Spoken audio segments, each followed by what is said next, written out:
New year, new channel. Not really a new channel, same channel, new videos. And I thought what better way to kick off videos back on the channel than to do my top 5 albums that came out last year from UK rappers. Now look, it was a pretty interesting year. There were some good projects. I did a full tier list and then I thought actually that video was really boring, so I decided to scrap it off and I'm going to do my top 5 instead. Well, top 6, because I simply cannot pick 5 because there are 2 that have to go in and I'm not replacing any. At the end of the video, make sure you leave yours in the comments below because it's all personal opinion, right? I did a full list of all the projects I listened to, but these albums I feel like were my favorite and the ones I listened to the most. So without further ado, let's skip the BS and get straight into it. Now in at number 6, or joint in number 5th, but we're gonna say number 6, is Nux, who dropped an album called A Fine African Man. I am not a fine African man, I'm a fine white little boy, but I still enjoyed it. It was a good album. My mixtape brought all the girls to my yard. I could tell that I've been a bit selfish, but shit, I can't help it, you know. Nux's first album was like hugely successful, being thrown in conversations of like greatest albums ever from UK rap, right? And that was his first ever album, I'm pretty sure. But it can be hard to follow up after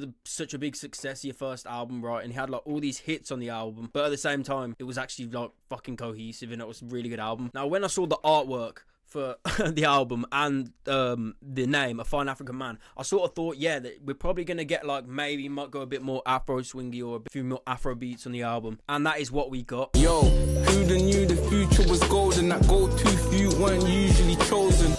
Like, I just enjoyed it. It was like a pretty different sound from the first album. Definitely feel like he was tapping into like his African roots more with the beats. Coming in at number 5 is probably going to be the only one on this list that most of you don't know, because this guy has less than, I think, maybe 50,000 monthly listeners on Spotify.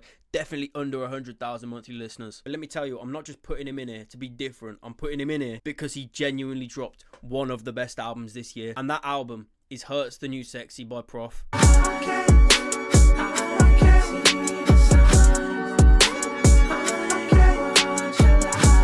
Like, I think I saw an Instagram post and I thought like, yeah, you know what, I'm gonna listen to the album. Like, it wasn't being crazy marketed, he's not like crazy big. Listen to it for the first time. Genuinely, after the first 2-3 tracks, I thought the production on this shit is incredible. You know, like these sampling and these vocals he's got coming on. He comes on like a singing melodic one and then he'll just start spitting bars. Look, she don't want staying and chill. Just Soho spilling bikinis. Pleasure man in a cab. Then she put her pain in a champagne. If you haven't listened to this shit, I highly suggest you go listen to it. This is it's genuinely so good. I listened to it like 2-3 days back to back in a row, and every time it was enjoyable. And after like the second or third listen, I thought, yeah, this is 100% like one of my favorite fucking albums that's come out this year. Shit's incredible. Don't know how he's not bigger yet. The visuals, feel like he's like prioritizing like what makes a good artist, you know what I mean? I feel like he's making art. He's not going for virality, he's going for art, and I feel like that shit's what's gonna last. So number 5, Prof, Hurts the New Sexy. If you ain't listened to it, you're missing out. In at number 4, maybe the biggest album of the year, probably the first album of 2025 as well, I've got Can't Rush Greatness by Central C.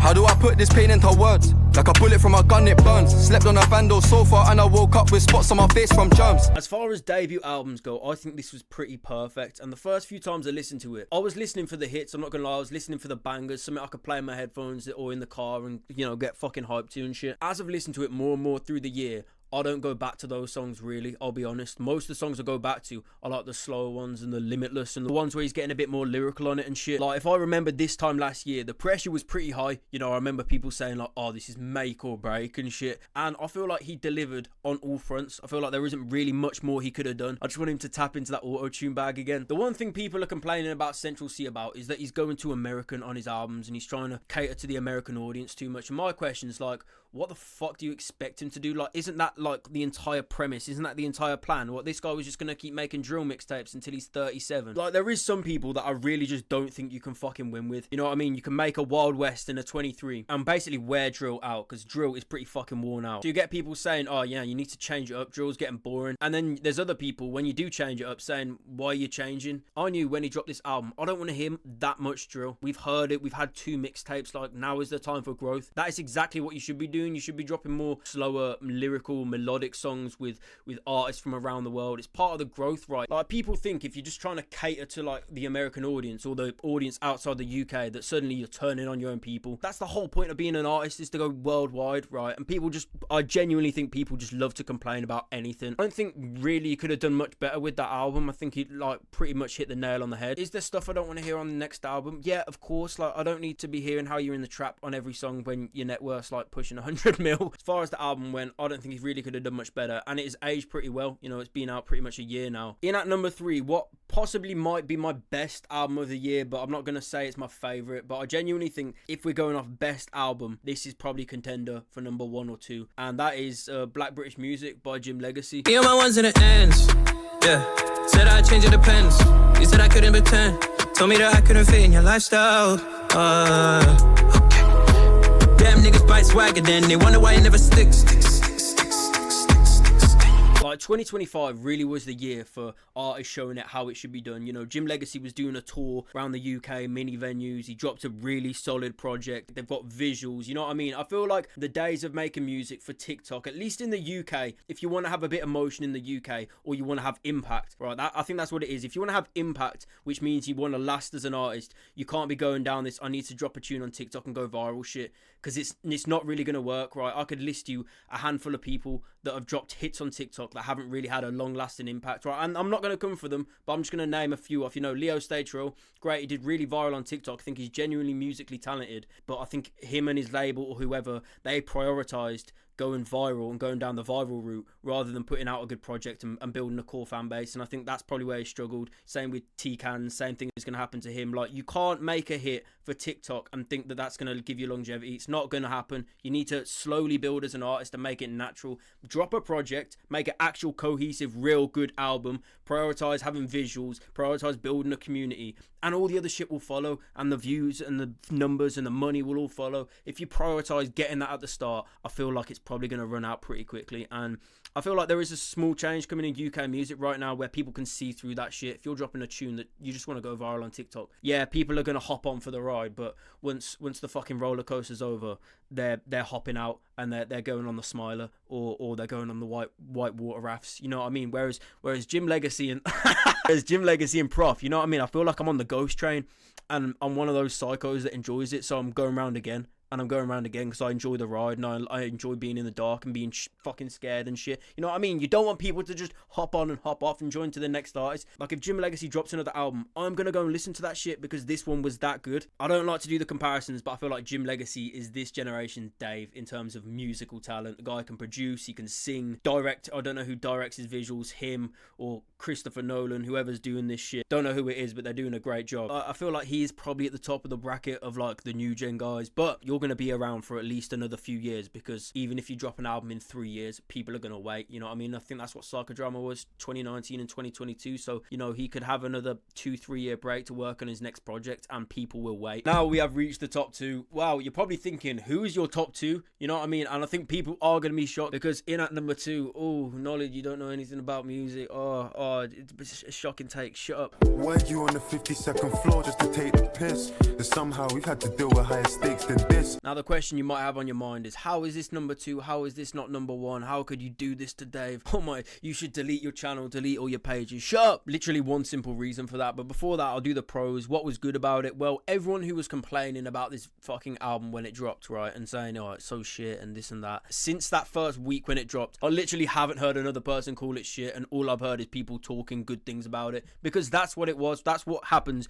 when you make music to last, when you make music that's built to last. And it was pretty perfect. Now, why have I got it in at number 2 of my favorites? Why isn't it my favorite album of the year? Well, there's one simple reason for that. It was only 9 songs, and I'm not saying it should have been longer, because I think the album was perfect length and he didn't just squeeze songs on it for the sake of it. My issue with Dave's album was that it was 9 songs and it took us 3.5 years, and we basically got a Jack Harlow feature in there. We got a feature with some French Donny, I can't remember his name. He dropped this like surprise verse on a Gets album that literally wasn't on any fucking streaming services. So you literally had to get like fucking kidnapped by Mr. What's-It, taken to that pedo house, escape to the cave, and there Dave and Gets his vinyl just be sitting for you to listen to. I'm not doing that. Point being, we waited 3.5 years for the album, which was great, but we should have got something in between. And I feel like the wait was too long for only 9 songs. I was like, really? 9 songs? We waited that long? I didn't have a problem with the album being 9 songs. I got Thriller back there. That's a 9-song album. Got no qualms with it. But, you know, almost 4 years, 9 songs, really, with nothing in between. We couldn't have got another EP in there, you know, another Titanium and Mercury, anything. I feel like the wait was maybe a bit long for a 9-song album. But as they say, good things come to those who wait. But that is literally the reason that I haven't got it at number 1, because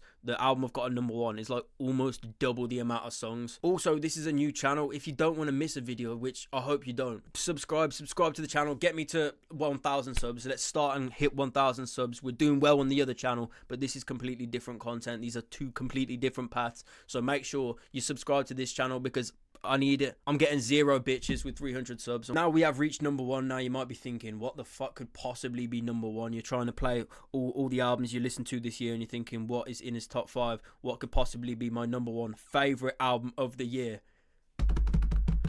Utopia 2 by M. Huncho.